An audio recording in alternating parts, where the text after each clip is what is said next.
Hello and welcome students in your online English classes providing by your school Sumising Convent School Bhupiamo Pratapgarh. I am your English teacher Rahul Misra and today I am here with your English reader book for class 2nd. So I hope all of you will be very good at your home and your study is going very good with your online classes. So let's start with our book. Let's see that what we are going to learn today. Okay. So everyone will open your book with a pencil in your hand.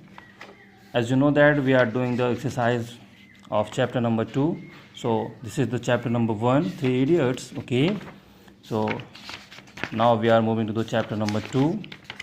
Yeah, very good. Tom and Jerry. As you know that we have done the reading, their word meaning, question answers, fill in the blanks, and today we are going to work on the take the correct answer. And I ask you for the homework. So this is start the homework revision and after that we will continue with our next exercise. Okay, so the first is here बच्चों tick the correct answer. हमें यहाँ पे statement को read करना है और एक correct option को फाइंड आउट करना है. सो ये स्टेटमेंट है हमारा बच्चों, who lived in a big house. So हमने चैप्टर में रीडिंग किया हुआ है. चैप्टर रीडिंग करके हमें पता कर सकते हैं कि यहाँ पे करेक्ट ऑप्शन क्या होगा. सो फर्स्ट है हमारा बच्चों, who lived in a big house, a rich man, a landlord, a minister of the state, a fat house. So a rich man. Okay,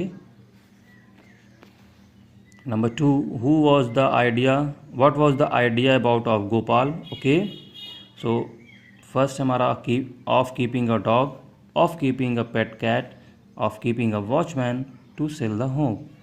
So option B is of keeping a pet cat. एक पालतू बिल्ली रखने का idea Gopal का था. Okay, number 3, who was the captain of mice. चूहों का राजा कौन था. A fox, a big cat, a big mouse. Number D Gopal. तो चूहों का राजा चूहा ही होता है, a big mouse. Okay, so this is it for the exercise. Now the next exercise that is exercise D. Some statements are given below under column A. You have to write who said under column B and to whom under column C. बच्चों हमें यहाँ पे column A में कुछ statements दिए गए हैं. Okay, हमें ये स्टेटमेंट के बारे में फाइंड आउट करना है कि हु सेड. कॉलम बी में हमें लिखना है टू हुम, किसने कहा और किससे कहा. किसने कहा वो हम कॉलम बी में लिखेंगे, हु सेड. ओके, टू हुम किससे कहा वो हम कॉलम सी में लिखेंगे. ओके, सो ये हमें पता चलेगा. हमने चैप्टर रीडिंग की है. ओके, सो ये हमें ईजिली पता चल जाएगा. फर्स्ट है हमारा, Tom will eat all the rats one by one otherwise they will leave me poor. Okay, so ये स्टेटमेंट हमारा कहा था ओनर ने, owner of the house. Okay, to whom himself. उसने खुद से ये बात सोचा था. ओके, number 2, we have to do something so that the cat leaves the house. So ये स्टेटमेंट कहा था हमारा जेरी ने. ओके, टू द रैट्स, चूहों से. Okay, 3, Tom is too smart, he comes very silently. So ये स्टेटमेंट भी हमारा जेरी ने कहा था. टू हुम, चूहों से कहा था. Number 4, that is why we don't know of his coming and we are caught by him. Jerry ने कहा था बच्चों, किससे कहा था.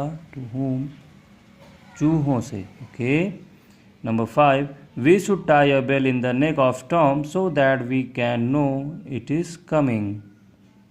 So ये स्टेटमेंट भी हमारा जेरी ने कहा था और रैट्स से कहा था. Okay, when Tom will move the bell in his neck will ring.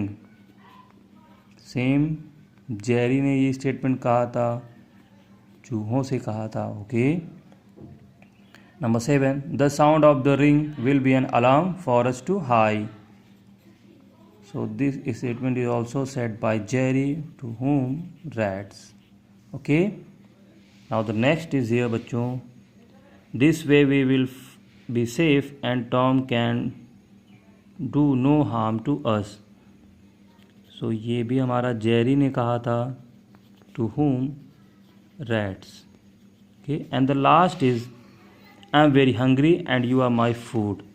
सो ये हमारा बच्चों टॉम ने कहा था, जेरी से कहा था, when he attacked on mice.